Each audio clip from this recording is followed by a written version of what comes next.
Good morning. I'm jumping on a couple minutes early because I noticed from kind of watching how things go on that most people, majority of people who join about 7 minutes in.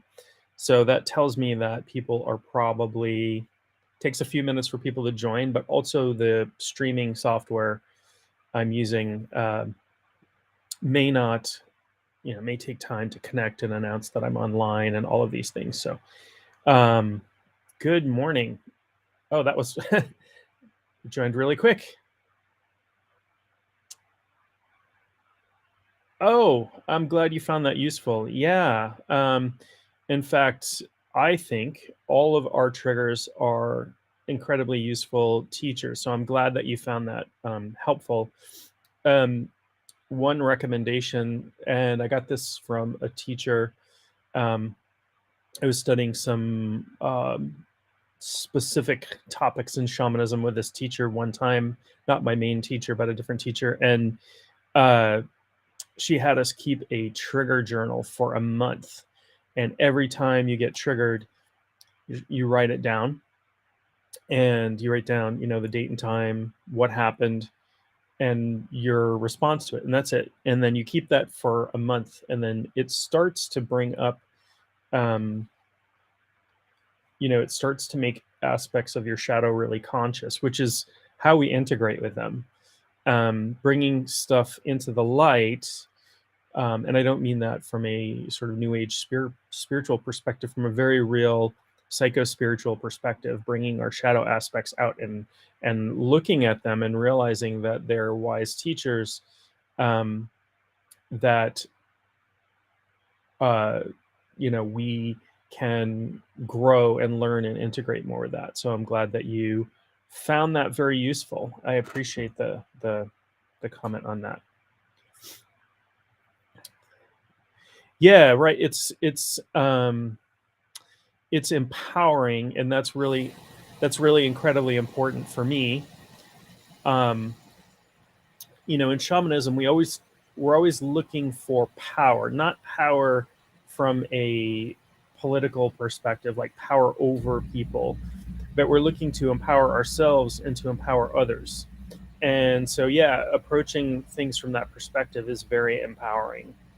um, it's also important to have compassion with yourself. So I remember years back, I was doing this monthly uh, meetup uh, of anybody who wanted to talk about anything spiritual whatsoever. We had all kinds of people. We had ministers and acupuncturists and just anybody who was interested in spirituality. We'd pick topics and talk about them. And a couple of young women came in, and we go around the circle and introduce ourselves. And they were both in active recovery from drug addiction. They were in a program at that moment that they came out, and part of the program involved, I think, mindfulness work, meditation, that sort of thing. And what this one young woman brought up to me, what she said was, I've been doing all this work, I've been meditating, I've been doing mindfulness practice, all this stuff. And then on the drive over here, somebody cut me off in traffic, and it got me really upset. And then I got really upset that I was upset. And my question for her was, well, then did you get upset that you were upset that you were upset, and so on and so forth, right? Like, how far are you going to take that being upsetness, and beat yourself up over a reaction instead of looking at it as you have that, she was triggered, and there's a teaching moment there. The triggered response is, and I stole this phrase from somebody else, are breadcrumbs from your teacher back to your shadow aspects. So um, hope she took that to heart and could find some compassion for herself, which I'm going to talk a lot about self-compassion today as well. The topic for today is navigating the sea of change, spirituality in times of uncertainty. And it certainly does feel like we're living in a time of incredible uncertainty. And I'll talk about the reality the physical reality of that, but I'll also talk, hopefully, about some practical tools, some psycho-spiritual tools that we can use to navigate that change. And I want to talk a little bit about my grandmother.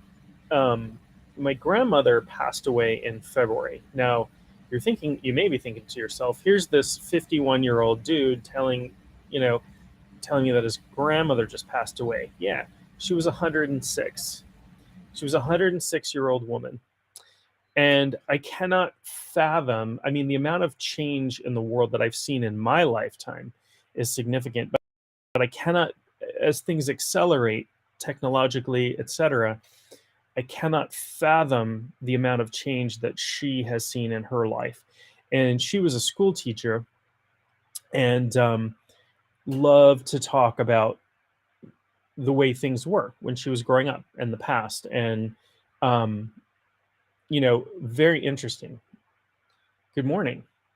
Oh, yeah, that's, um, yeah, if you have to watch later, you certainly can. That's, these are always recorded. They're recorded to both YouTube and Facebook, I think. Um, Definitely YouTube and Facebook. I think Twitch and I don't know where else you can get the recordings, but YouTube for sure. So anyway, my grandmother was born in 1916 in Bath, Maine. And if you don't know Bath, Maine, it's a city on the coast. Um, Small. I mean, when I say city, Maine doesn't have big cities. I've been to Tokyo and New York City and London and LA, and those are cities. Maine doesn't have cities like that. We have somewhat urban areas of a certain population, but they're not. None of them are very big. So Bath is considered a city, I guess, because of the population size. I don't know if it was back then. Probably very small. But when she grew up, um, they had, she talks about, they did the whole thing where they took a bath once a week and their mother heated bath water on the stove, and there were 5 children, and the oldest got in first and then washed up and then got out, and then the next one got in and got out, and then and so on. And they each had 2 sets of clothes, one for church and school and one for play and work. And back then, only very, very wealthy people had cars. She probably didn't see cars where she lived on a daily basis. And you also had to be where she lived. You had to be fairly wealthy to own a horse. So they walked everywhere. And when she grew up, there weren't grocery stores for sure. That wasn't really a thing. There might have been a shop or something, but it was so far to walk there that everything they purchased off a wagon. So they bought meat from a wagon that came by once a week, and milk was delivered, and even things like sewing stuff. And maybe they ordered some stuff from catalogs, I don't know. But her world, hard to conceive of. I mean, there weren't telephones back then. They didn't have, I don't think they had electric light, and I'm not sure if they had indoor plumbing when she was born. So all of those things, obviously big changes. So I think about that, and I think about her living to 2023, right, where we have space travel, we have lasers, we have computer and internet technology, and the world, her concept of the world, there were times where her concept of the world ran up against the way the world actually worked, just because there was so much change in the way things, there was some years back, I was helping her out with some, she was still living on her own until a few years ago when she moved in with my mother. And she ran into some issues where somebody took advantage of her being old and trusting, and essentially stole from her, but did it in a way that it happened through a business transaction, and it was very, very hard. And I took her to her lawyer, and her lawyer said, you should go talk to the police, and I don't know if there's anything they can do.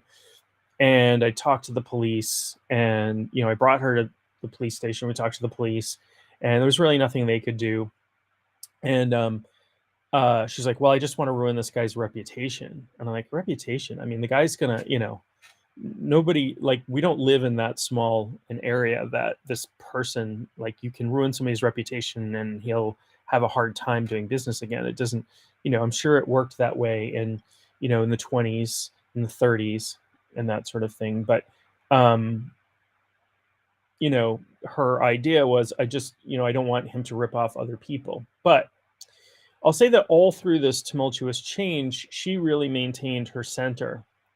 um Part of that was, she was a very religious person, not in a evangelical standpoint where she was always talking about religion, or um, trying to convert people, or trying to enforce her beliefs on anybody else. That wasn't it at all. She went to church twice a week her entire life. um, was pious, did not have a lot of religious accoutrement around her house, didn't have, crosses and flags and all kinds of things around her house. That's a really sort of, excuse me, sort of recent phenomenon, I believe, with the evangelical movement. But um, she went to church. She was a reader in her church.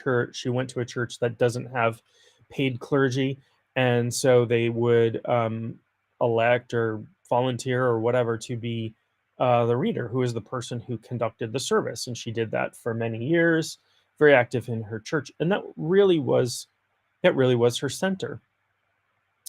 And I'll never forget, I had a conversation with her one time, and she was talking about, somebody asked her, would she believe about heaven and hell? Right. And her answer was, to me, very practical and less theological. And she said to me, when I get angry with somebody, when I get cross and I have bad feelings towards somebody, or I feel, a sense of, you know, uh, really dislike, and I don't think she was capable of feeling actual hatred. But um, she said, when I feel like that, I'm in hell. That's hell for me. But when I'm loving, when I'm compassionate, when I'm with my family, when I take care of people, when I do this, I'm in heaven. And that was such a practical, um, non-theological answer to that question for somebody who was so religious. And I know, like, whoever asked her that question was asking a question about life after death. And, I'm sure she had her opinions about that, but her reality was very day to day. Her reality was one day at a time. She was very much in the present moment most of the time. So I learning, take a lot of learning from my grandmother, who, Louise Griffin, 106, passed away the end of February. I think it was the 24th of February, 2023. But born in August of 1916. And what a treasure to have had her in my life for so long. For 51 years, I had her in my life. Um, I got stories upon stories, funny ones. I went when I was 10 years old. I took a road trip with her and two of my aunts from Maine to California and back. Lots of shenanigans and hijinks as one encounters with those things. And I was 10, and it was, partially responsible for sparking my love of travel and seeing the world outside of my four walls. And my grandmother traveled. She, for somebody who was born before airplanes were really, commercial airplanes were a thing. She had gone to Europe. I think she even almost accidentally ran into the Pope at one point. She was at the Vatican, and they were like just kind of tooling around, and she heard some kid yelling "Papa, Papa," and she looked, thinking this kid was yelling for his father, and it was the Pope coming down wherever they were. So it was kind of funny. And I think she wasn't Catholic, but had a crucifix with her that she bought or something, and the Pope blessed her crucifix. So she was worldlier than many people of her generation. She also, my grandfather served in World War II. Her son, my uncle, served in Vietnam. She lived through the Korean War. She was very young, but lived through World War I. Lots and lots of change, lots of chaos, times of chaos. She lived through the Depression. She lived through 2 pandemics, although she did not. She didn't really remember the Spanish influenza pandemic because she was 2 at the time. She didn't really remember it that much. But throughout her life, she could lean on her spirituality for solace, and it was a very personal thing for her. Yes, she got community from attending church.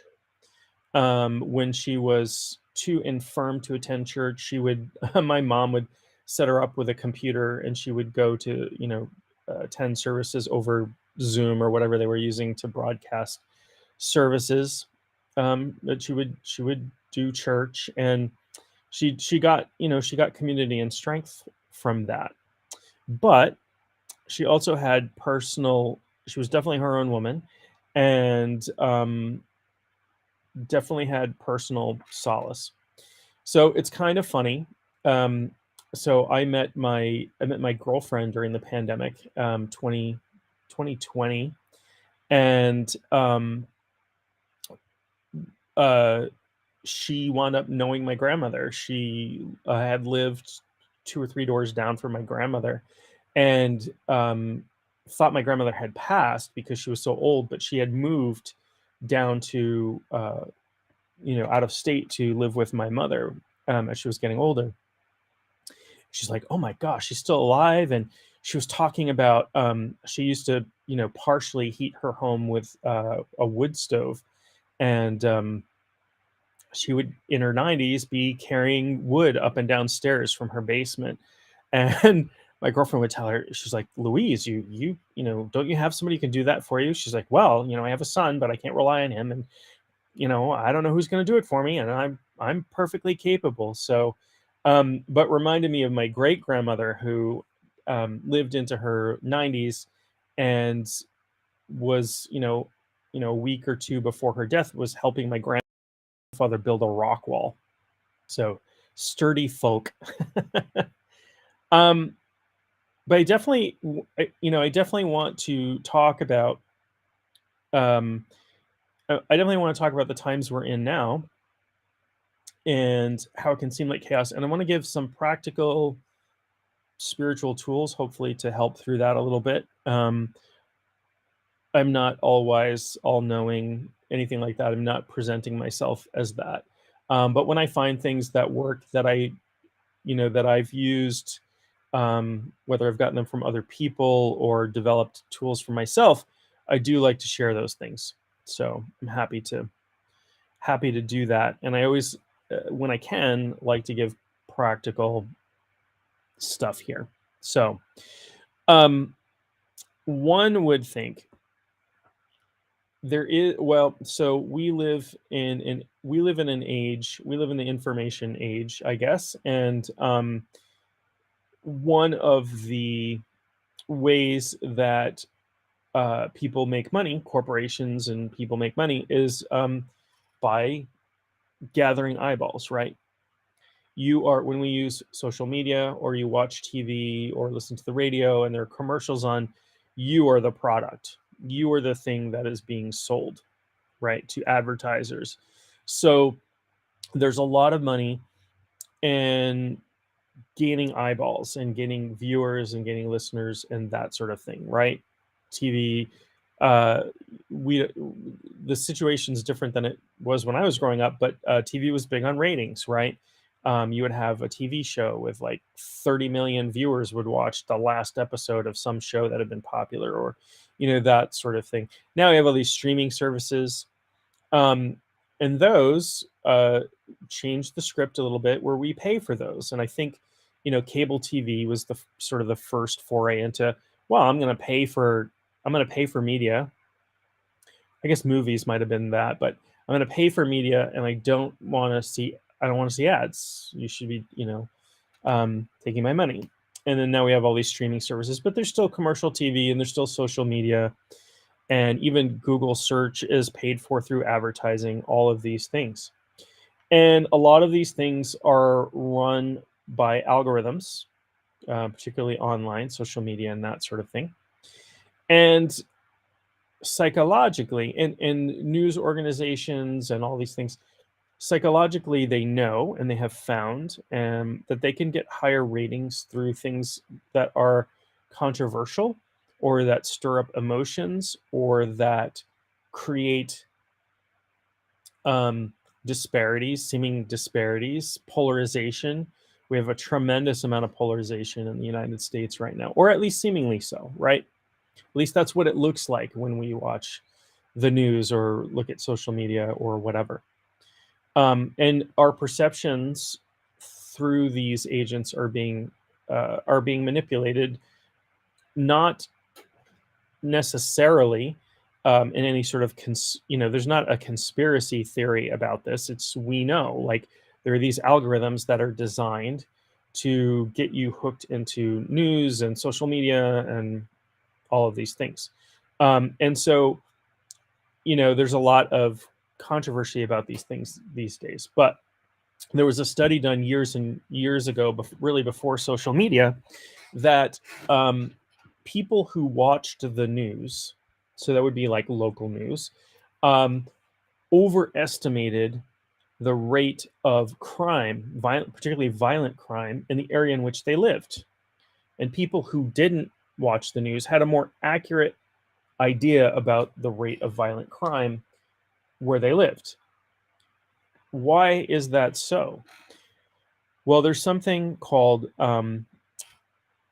there's a couple of cognitive biases going on here. One is there's a cognitive bias in which we remember the things that are easier to remember for us seem to happen more frequently. We overestimate things based on how easy they are to remember. And it's easier to remember things that are dramatic. So we remember plane crashes, which are very rare, by the way. Statistically, much safer to fly in a plane than to drive somewhere in a car, right? There are, something like 30,000 highway deaths a year in the United States. But car accidents, unless we're personally involved, or we see them, or, something, almost don't, depending on where you live, almost don't make the news. But a plane crash sure as heck would, right? So these things stick in our brains, and then we overestimate. And this is called the cognitive bias is called the availability heuristic. If you want to do any research on that, the availability heuristic. And so the news, knowing that drama gets eyeballs, we're tied into this, shows us really dramatic stuff. And then they also found there's this thing called confirmation bias, which means that we believe things that confirm the beliefs we already hold, right? If I believe in a conspiracy, for example, I'm going to see evidence of that everywhere I look, even if there's evidence contradicting that, I'm going to place less weight on the evidence that contradicts what I already believe in. So knowing that we're being, manipulation is kind of it's a nefarious word. There's not always, there are political operations that are trying, there are things came out about the way Facebook was used. Cambridge Analytica was, scraping data and, doing psychological profiles and all kinds of stuff. There are people who are trying, to manipulate the system that way. But we're also being manipulated through algorithms merely for financial reasons. So what do we what do we do about that? Knowing that, one thing to do about that is to understand that nobody is immune from that. I'm not immune from that. You're not immune from that. Everybody has cognitive biases. Every person has cognitive biases. It's part of how our brains work. Our brains are pattern making machines. They're great for surviving, right? They're great. Like if you saw a saber-toothed tiger attack somebody, there aren't saber-toothed tigers, but if you were, in the caveman days, if you saw a saber-toothed tiger attack, your friend down by the watering hole one time, this is where the availability, that would be very dramatic. You would remember that. You would be very, very careful every time you went down to the watering hole. You would survive. You would pass your genes on, right? These things have good intentions behind them. Understanding that things that, parts of ourselves always have some kind, it can be hard to see it, but they always have a good intention, right? So a part of us that overeats, or a part of us that even self-harms, or different things, there are positive intentions behind these parts of ourselves. It can be really difficult to see them because the results are not always what we want, or they're not always going about that. And I talked, did a whole, I've done probably more than one talk about shadow stuff and shadow work. And that's part of the shadow, is these aspects of ourselves that we hide away, that we exile. They actually have a positive intention for us, but sometimes they act up in ways that we would not choose, or that make us unhappy, or that cause problems for us. So working with the shadow, doing our work, is really important. So anyway, so it can seem like the world is really uncertain. We're going through lots of change. There's all kinds of developments. There's, AI, and people are scared of what's going to happen with AI. And, I think some caution is probably in order there. We're able now with, we have very convincing deep fakes now, where AI can create video and audio of people doing things that they never did or said. Right. And right now we can detect those, but we won't always be able to, or there'll basically be an arms race to detect when something is a deep fake, and versus the creation of these deep fakes. And the algorithms, again, they're manipulating people to get more eyeballs. And what winds up happening is they amplify extreme messages. And so it can seem like there's a lot of drama, there's a lot of chaos, there's a lot of divisiveness. But understanding that may or may not be the truth is one key to it. Understanding that we have cognitive biases, and those are being used to make money for some people who understand these things very well. I studied back in college, 30 years ago. It's past the 29th anniversary of my graduation from college. Holy moly. Back in, undergrad school, I, part of some of my courses in communication, studied propaganda and how that was used. And there was I can't remember the author now, but it's a well-known book about psychological manipulation that was used by the Nazis during World War II, and then went on to inform advertisers about how to make advertising that's more psychologically compelling. And I will say that there are psyops, psychological operations, is a military term. There are people who are using those for political reasons these days. This is not a conspiracy theory. This is known stuff that people have uncovered.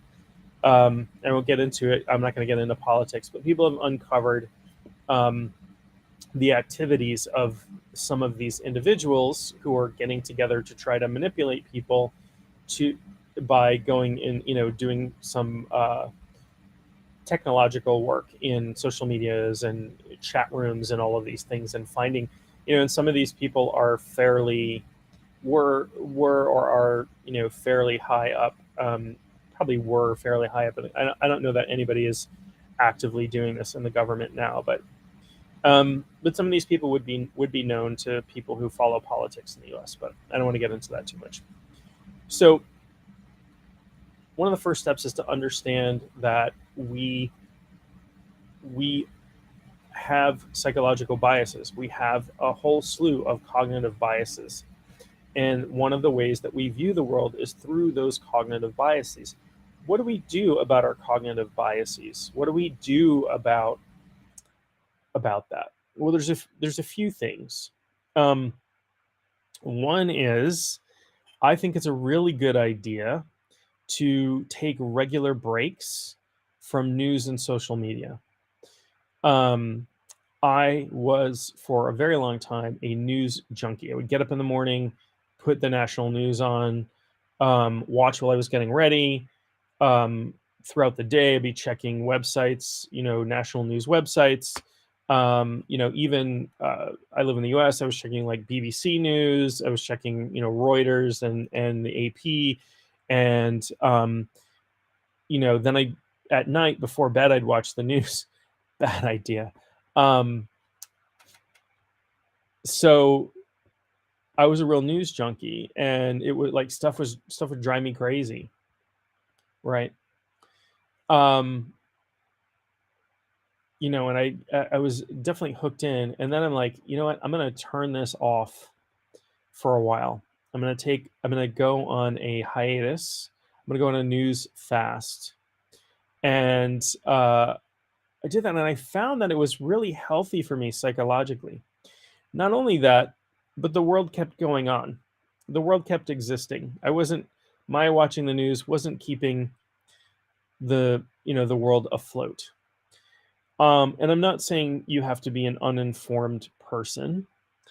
But I do think we need to choose our sources of information wisely, and do some looking into things like media neutrality, objectivity, and neutrality. And there's research that shows things like, you can see where things are on the political scale, but also where they are objectively.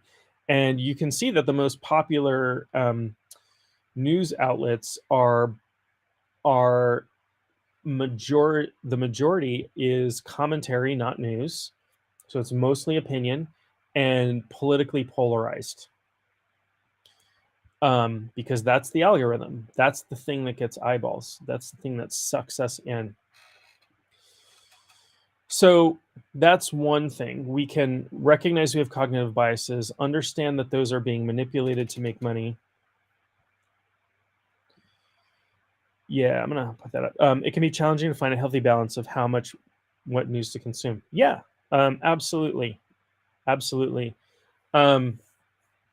I can tell you that I've gone a couple weeks at a time without ever looking at the news, and when I turn the news back on, if I watch a little bit, I watch much less, and I wouldn't say I even watch news every day now. It's the same stuff, same stuff, different day, right? So it's not like I don't feel like I'm missing much of anything by taking a break, taking a fast from it. But also, that now when I go to news, when I go to look at the news, I'm looking at like wires like AP or Reuters. I look at BBC News as well to get international perspective. But yeah, I mean, there is a media report that comes out that actually graphs things where they are, what percentage is opinion and what percentage is information, and what the political leanings are. So I stay clear of the, really heavily politically oriented, and I stay clear of a lot of opinion when I consume the news. So let's talk about the perception of chaos and things in the world. And I talked before about this availability heuristic, and that how it can seem like the world's really crazy and things are falling apart. And There's an author, Steven Pinker, who wrote a book. I think it's called "The Better Angels of Our Nature," and he did research that shows that we're actually living. It doesn't seem like this, but we're actually living in the least violent era of human history. From a perspective, from the way that we can, from the things that we can measure, there is less warfare, there's less violent crime, all kinds of these things than there ever has been in human history. It doesn't seem like that because we have instantaneous access to news 24 hours a day. And so we're constantly barraged with stories about warfare and strife and violent crime and all of these things. But, I remember how dangerous Boston was when I moved there in 1990. I moved there to go to college. And there were parts of Boston, and there were still some rough parts of Boston. There were parts of Boston you didn't go after dark. I mean, I'm talking about the city proper. I'm not talking about some of the areas that were known for, being rough areas. Some of those areas now are, would cost you $9 million to buy a house in some of those areas. You wouldn't even go there after dark in 1990. So, other things we see that are statistical in the U.S. anyway. From when I grew up, when I was a teenager, we have less teenage pregnancy than we ever did. Although that will probably, that might change as we stamp out things like sex ed in a lot of schools in the country, where um, there are forces that are trying to change our education system to be more ideologically aimed towards their theology, and that will not end well. But there's less teen pregnancy. Teenagers are using drugs and alcohol less. There's less teen incarceration, less teen violent crime. So people complain about younger generations, but they always have.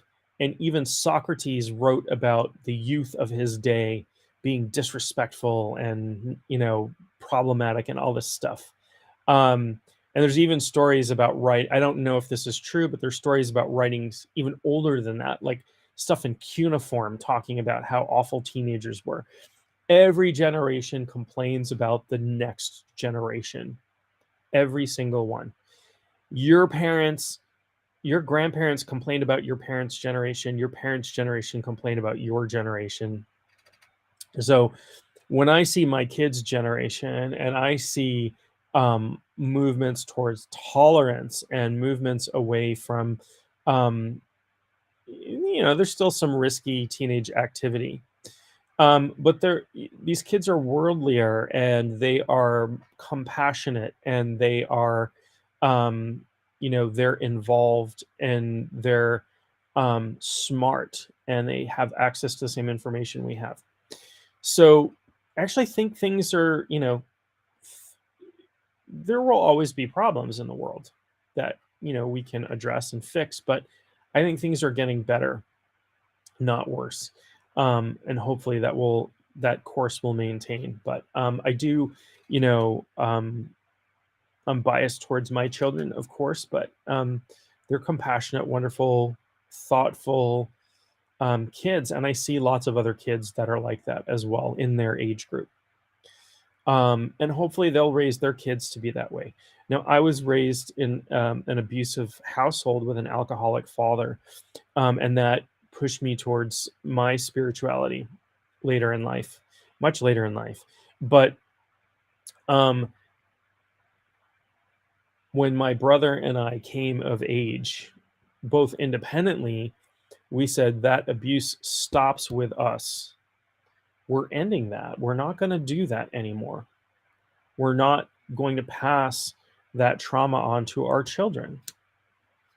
And I know a lot of I know a lot of fantastic parents that grew up in horrible homes, or at least unsupportive homes, but some in really terrible circumstances. Serious neglect or serious violence, or whatever. Um, but who are I view them as just wonderful parents today, and I know lots of people like that. Um, you know, Something happened in our generation. I'm part of Gen X, I guess, and something happened where we're like, yeah, screw that. I think there was some anger, and maybe that was important at the time to go through that. So let's talk a little bit about. So we talked about some of the kind of the outside world things we can do. We can start to understand that we are biased. Everybody is biased. Nothing in your experience is experienced objectively. Everything you see, everything you hear, everything you read passes through the filters of your life experience, with some exceptions. And I'll talk about those.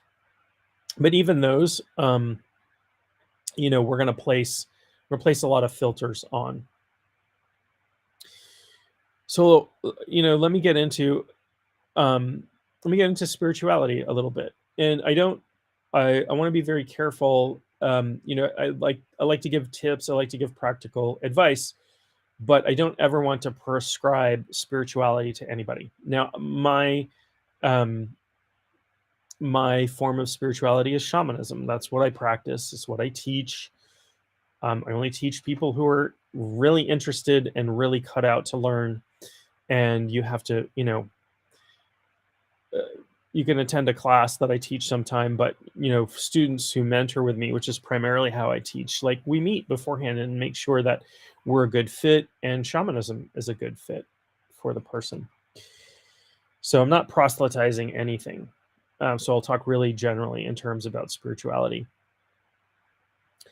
I don't want to prescribe spirituality for anybody other than your own spirituality, whatever that is, can be a source of strength and should be something that grounds you when times are uncertain, when things get chaotic, when there are great changes that can be challenging to deal with.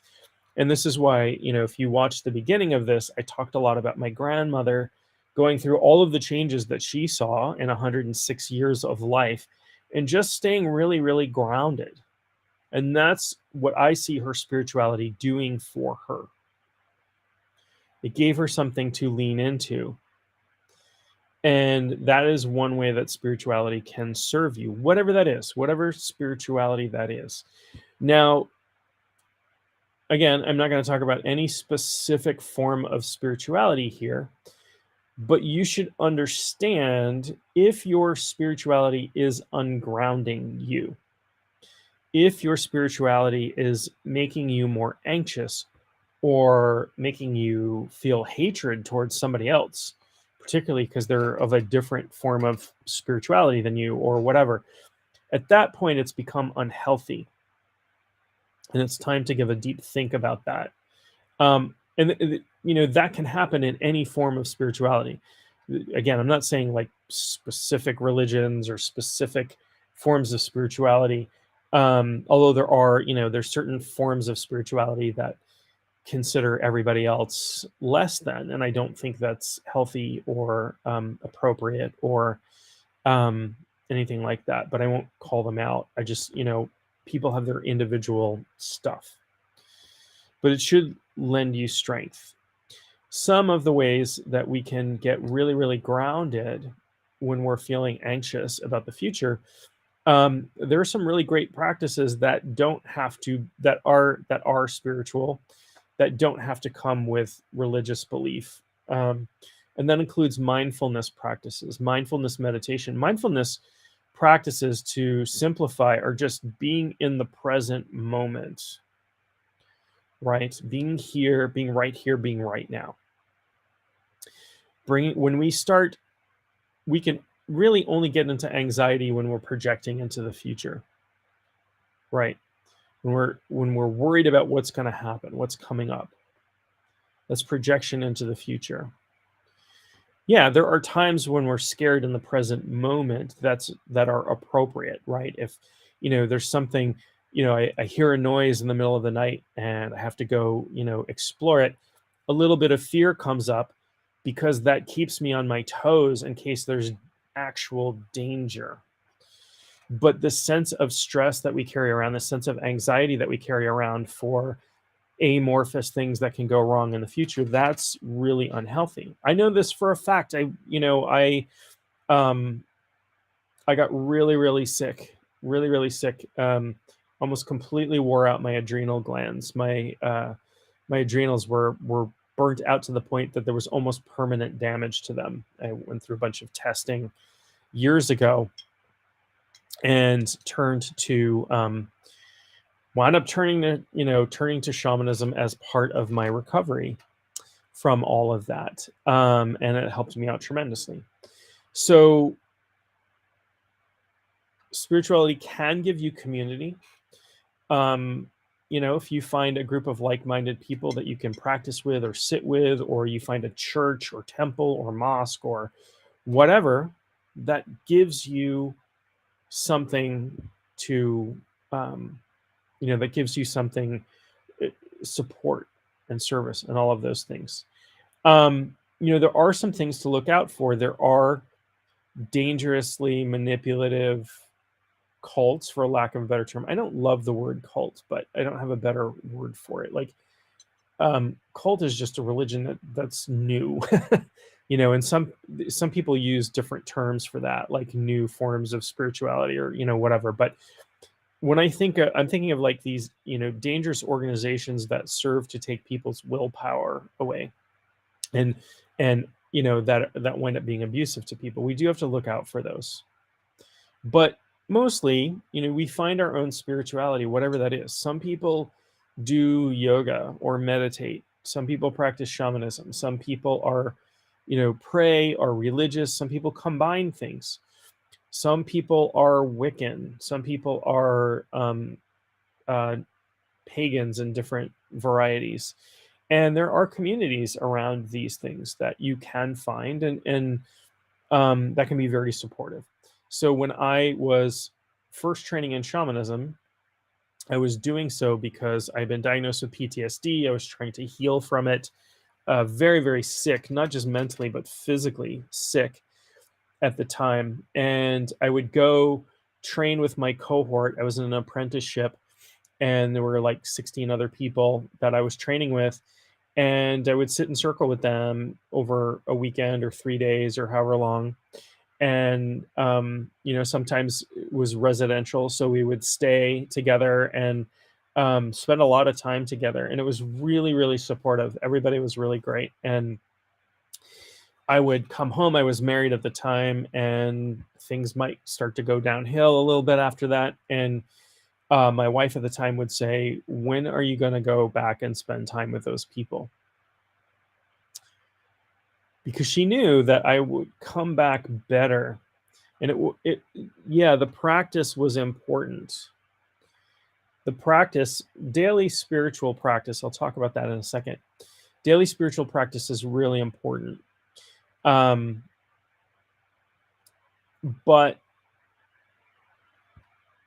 being in community was also really, really helpful. So a few things I've mentioned so far, just to recap a little bit.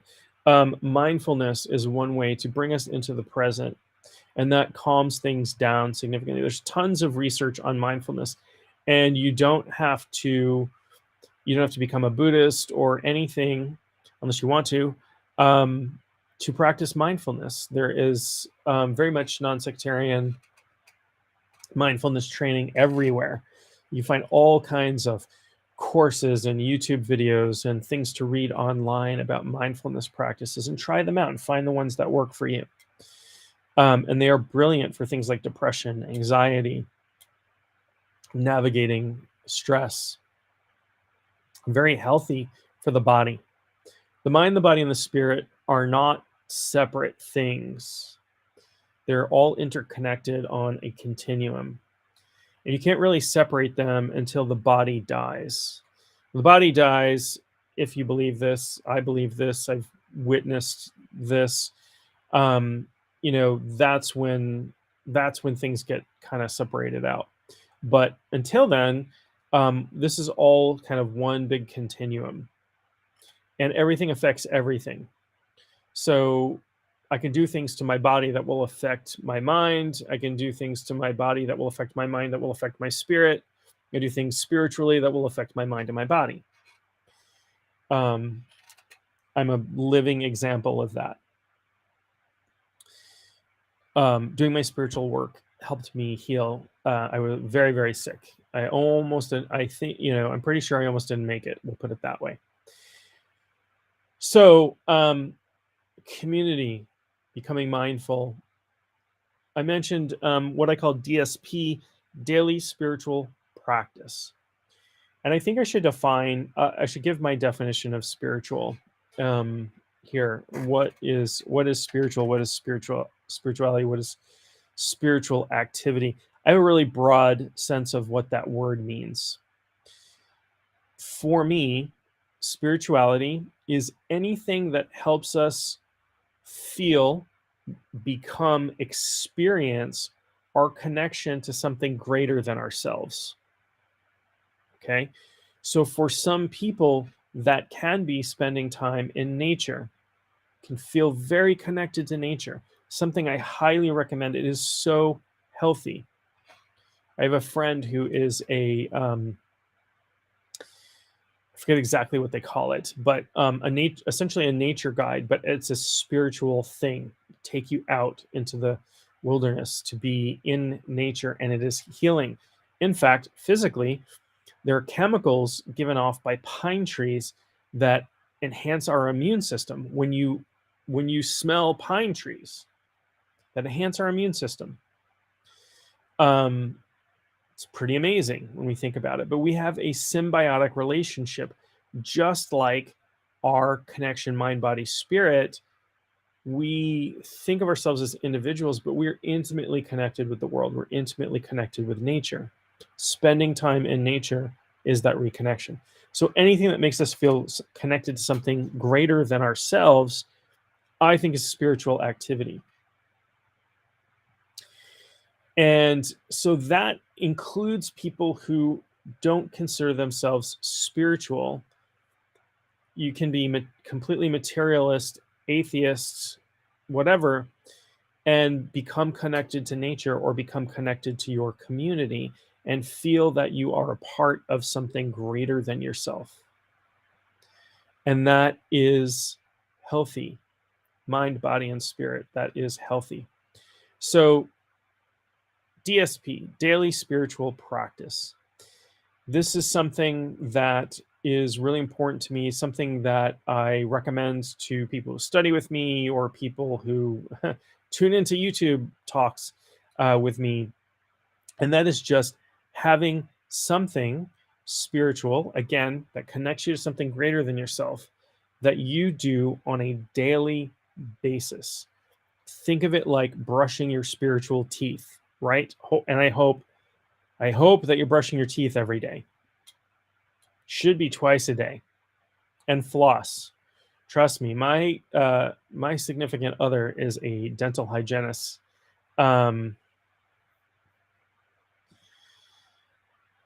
So you felt that naturally as a child, but lost as you got older. Oh yeah, you've been able to rediscover it. That's fantastic. Yeah.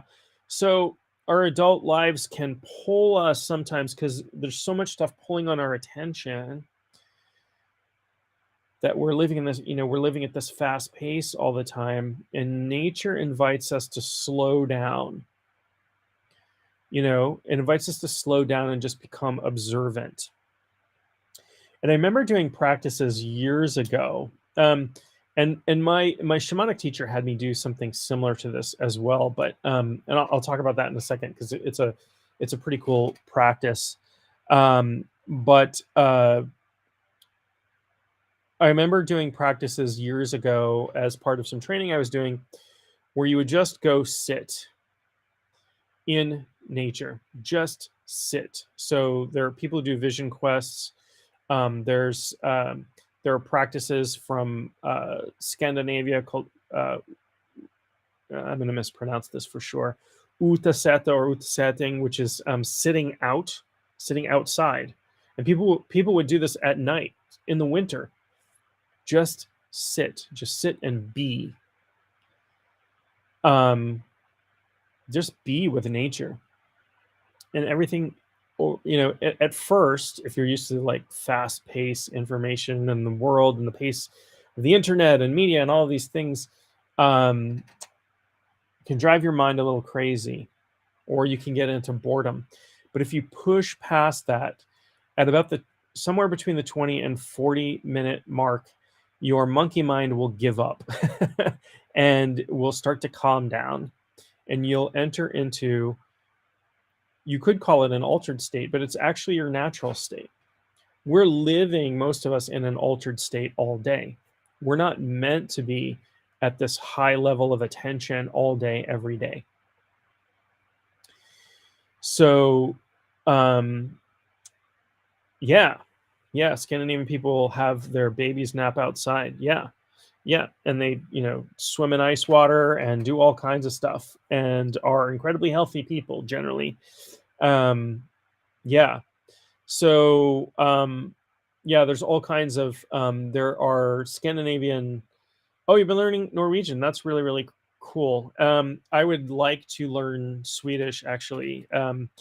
But it's challenging. I bet Norwegian's pretty challenging as well. I know there are definitely differences between them. There are things that are hard to pronounce in Swedish, like the number 7.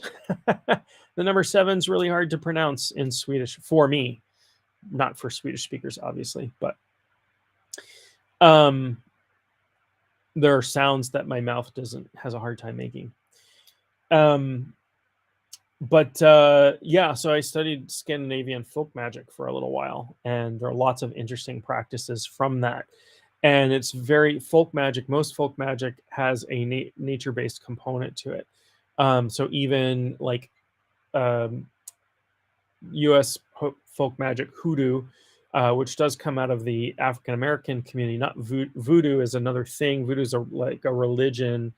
Very much West African oriented spiritual tradition that came into the US. Hoodoo is like a collection of folk magic put together by the African American community that borrows from all kinds of stuff, borrows from Celtic folk magic and, even some Native American stuff, and lots and lots of herbal magic and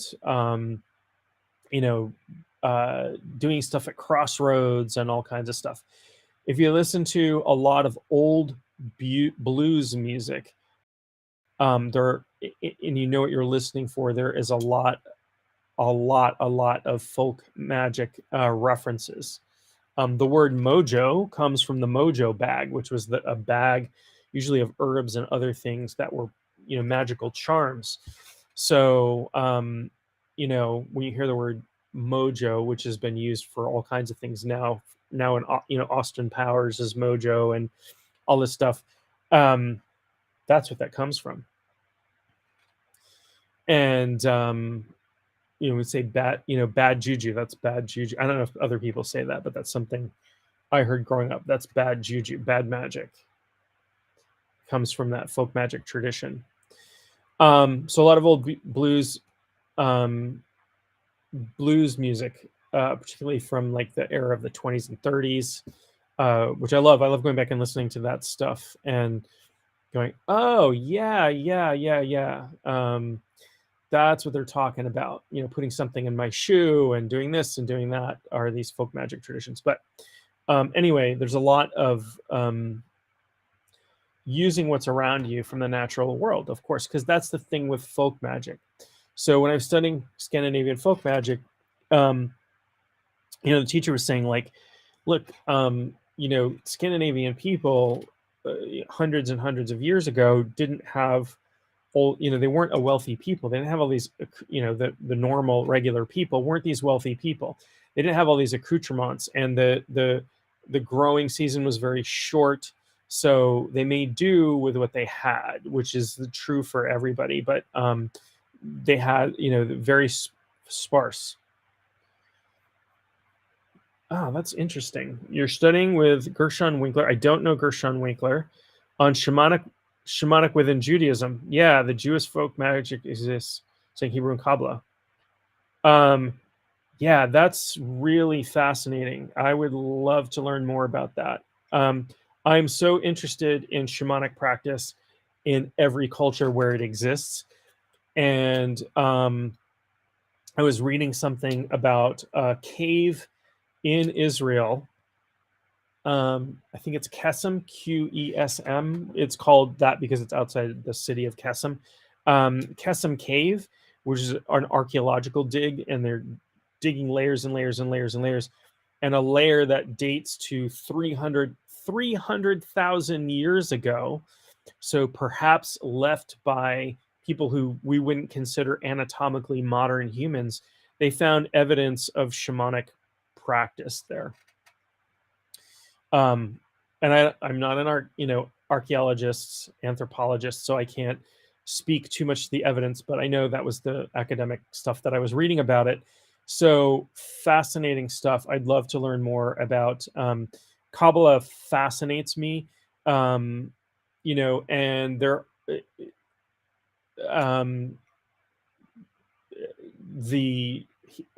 lots of stuff fascinates me, but yeah, I'd love to learn more about that. So I will check out Gershon Winkler. I'm not familiar with that individual, but there, in my opinion, there was shamanism in every culture. Early Christian culture, and I'm talking about like the first 200 to 300 years of Christianity, there were all of these competing churches, and of course the Church of Rome became the official thing and then crushed all the other competing churches up until the Protestant Reformation, so 1,000 years or so.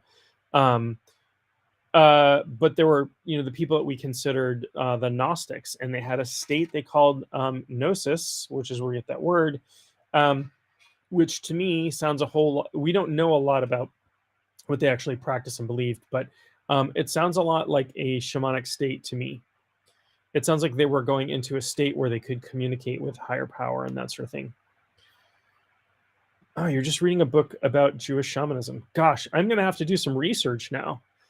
Do you remember what it referred to Jewish shamanism? Wow, that's cool. Okay. Thank you all for teaching me today. I'm going to have to go learn some stuff. For sure. This is what happens when you have ADHD and which I do, and you're also into shamanism. And people are like, oh, shamanism's perfect for people with ADHD because there's Norse shamanism and Jewish shamanism and West African shamanism and South American shamanism and North American shamanism and Northern European shamanism, and so there's so much Celtic shamanism. So yeah, you too, meaning you have ADHD as well. Yeah, I'll talk about this in a future coffee hour that I do, but ADHD for me, there are parts of it that are definitely a curse. My girlfriend will tell you, like, I'll be in the middle of cleaning something up and I'll leave something out and go off and do something else, and then I'll leave something out and go off and do something else, which drives her a little bit crazy. But for me, it can also be a superpower where I can get, even though we think of it as attention deficit disorder, I can become hyper focused on something that I'm studying. So like shamanism, I jumped into shamanism with both feet and studied, with my teacher for over 7 years. I jumped into martial arts as a lad and went so far as to start, became a teacher, got a teaching license, got a 3rd degree black belt in jiu-jitsu, studied a bunch of other stuff, traveled all over teaching. Yeah, it's shamanism is I tell my students this: shamanism is very, very broad topic, meaning there's so much out there, and then very, very deep. So I bet I don't know anything about Jewish shamanism. I'm gonna learn some stuff about it because I find that fascinating. I bet you could go so deep that you could study Jewish shamanism for the rest of your life and not know everything about it. And that is fascinating to me. Um, so many different types of spirituality through human history. Yeah. And so many connections. Right. Of course. Because, well, maybe not, of course, but yeah, so many connections, underlying things that work for human beings. So if you, so talking about Kabbalah, for example, talking about, the tree of life in Kabbalah, right? You have all the Sephiroth, and you have the two columns, the column of severity and the column of mercy. And the top of the first pyramid of these Sephiroth represents the power splitting into masculine and feminine forces that come down and create the universe, right? Through all of these emanations. Well, you find the same thing in Taoism. Taoism's talking about the same thing. The yin yang symbol is the masculine and feminine forces. It talks about the nothing. I think it's Wu in Chinese. I could be very wrong about that. And actually, Wu Shi in Chinese and I think in Mandarin means shaman. They talk about the Wu, and the Wu is nothingness. And the nothingness becomes the one thing, and then the one thing becomes the two things, and the two things becomes everything, the many things. They say 10,000 things, but 10,000 is just a word for, metaphorical for everything. That's a big number, right? The same is true in Kabbalah. You have the Ein Sof Or, which was the endless light. Essentially, the I guess the Godhead or whatever becomes the one thing, Kether, the crown, and then splits into the masculine and feminine components to filter down and create the entire universe. Taoism, Kabbalah, talking about the same thing from different perspectives, using different language. Shamanism, the way that it talks about trauma and soul loss is very, very similar to the ways that cultures have talked about it for a long time, and the way that many modern therapists, psychologists talk about trauma, but using different language. We talk about the fractured self, talk about dissociation, talk about splitting off and these immature parts of ourselves. That's soul loss, but it's a different terminology.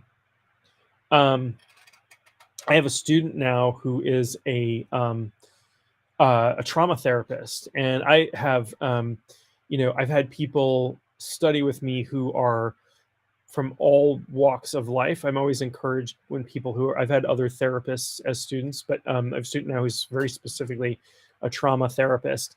And, she came to me because she was listening to me. She listened to some talk I did on trauma, and she's like, I felt like you were describing exactly how I modeled trauma, and she's brand new to shamanism. So there's so much overlap there. There's so much fundamental truth. And this is a beautiful thing, I think, because, well, sometimes we're very, very separated by spirituality, right? We have, Christian versus Jewish people, and Muslim versus Jewish people, and Muslim versus Hindu people, and all of this stuff going on. Underneath it all, we're the same. That makes no sense. And we're dealing with the same stuff. We have different ways of describing it. We have different lessons to learn about it. We have different language. But underneath it all, the fundamental truth of reality is not, we place all this cultural meaning on it, but it's not different. It's not different. And that's why, for me, I'm just like, yeah, I want to learn about Jewish shamanism. I want to learn about, I want to learn about Norse shamanism. And there's a teacher here in Maine actually wrote a book about Norse shamanism, very well known. And I am going to mispronounce her last name because I'm actually not sure how it's pronounced. Evelyn Rice, I think it's Rystyk, Rysdyk, I think. But she wrote a book about Norse shamanism, and she wrote a book about Nepalese shamanism with Bola. If you know Bola, he's a well-known Nepalese shaman, and I've studied with him a little bit as well, just because I'm fascinated with everything and how much commonality there is.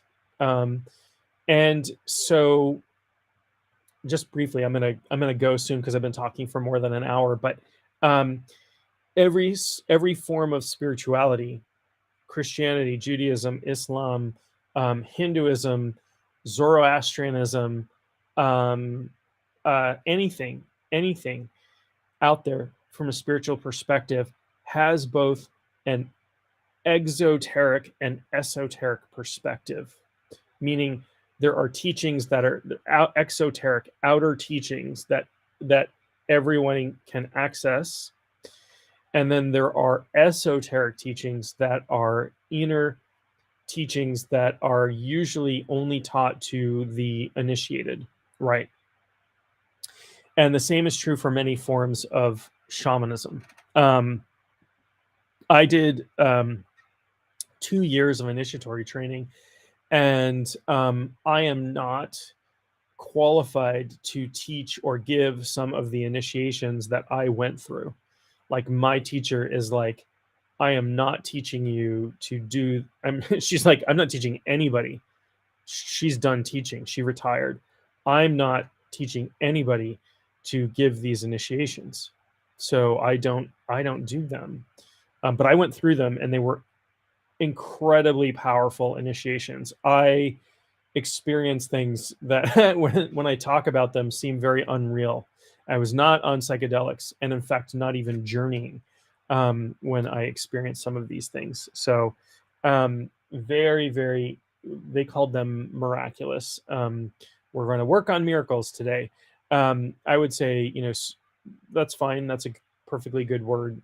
Very supernatural experiences, powerful, life-changing experiences. But there are inner teachings. There are things you can't get unless you study for a long time and show that you're dedicated. And there are reasons for that, right?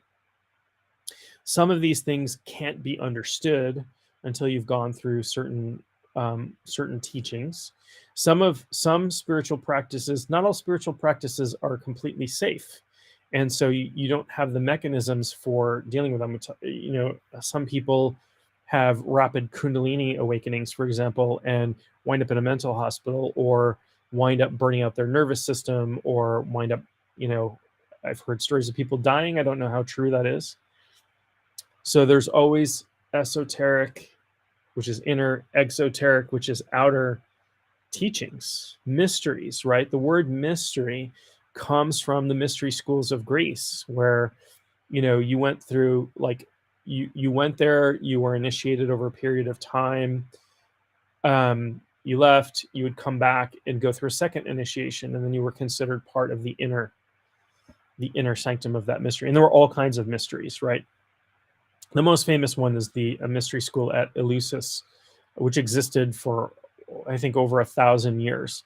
Pretty amazing, right? You think of these practices, and they were all, and I think that was shamanic, because they were consuming psychedelic beer. They were consuming beer that was infested purposefully with ergot, and ergot is a fungus that is the precursor to LSD.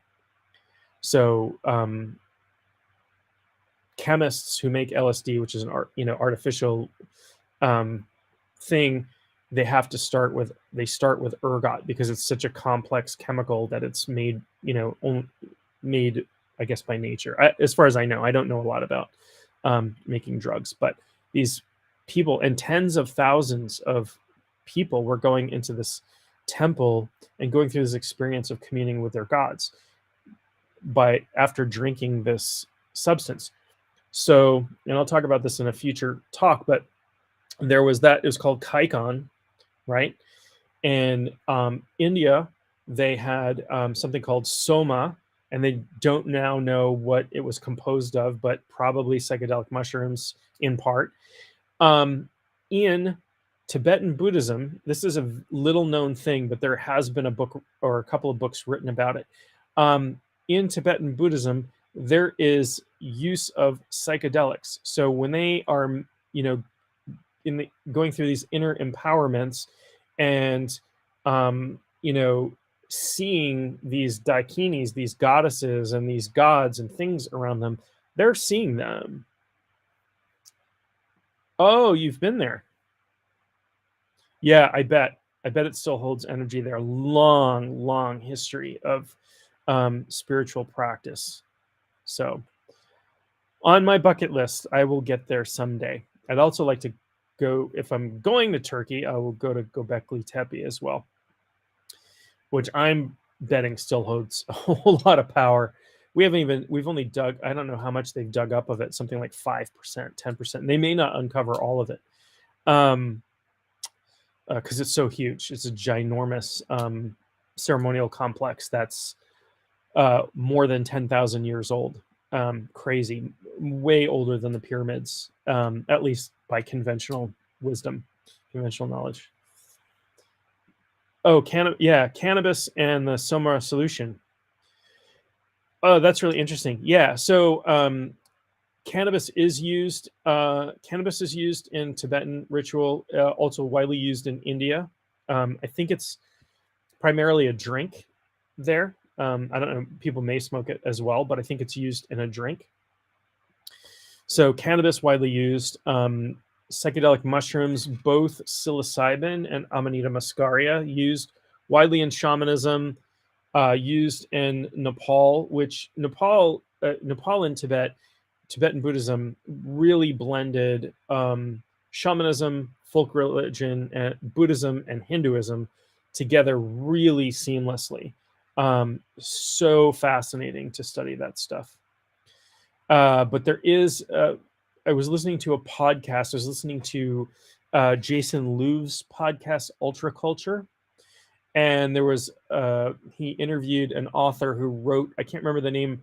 The last name of the author is Crawley, which is interesting, like Aleister Crowley, but his is Crawley, spelled, I think it's spelled the same or very close, but pronounced differently, and they're from different regions, which he calls out in the podcast.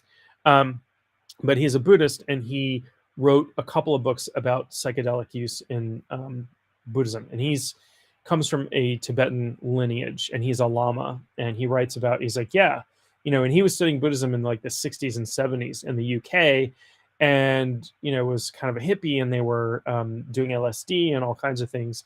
And his teacher's like, oh good, I'm glad you're doing LSD, that's a really good thing. But they were using lots of things, and so the substance is called amrita that they're using, which is very interesting because I have been taught some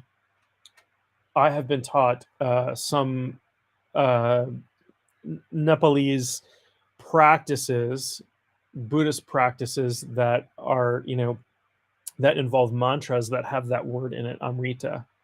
I have a tanka of the god Vajrakilaya, and I've done some Vajrakilaya practice, and some of the mantras used in that practice involve the word amrita. So that's kind of interesting.